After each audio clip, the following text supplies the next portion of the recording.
Good day, Ma'am and Sir. I am Catherine Erin Kudo, 35 years old.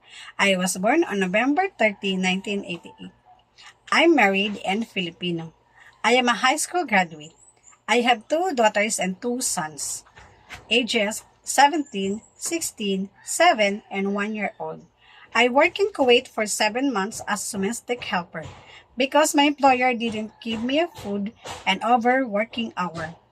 My duties and responsibilities as a helper do all household chores like general cleaning the house, washing the clothes, ironing the clothes, gardening, cooking, car washing, and marketing. I have an experience also for taking care of children ages 3 years old and 3 months old baby, both girls.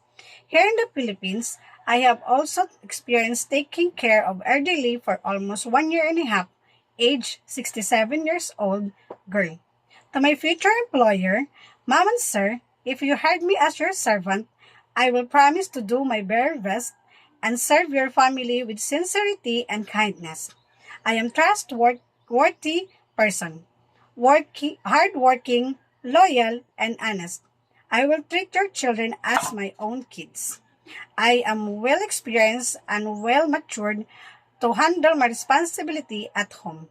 Ma'am and Sir, I hope to see you in Hong Kong. God bless and thank you.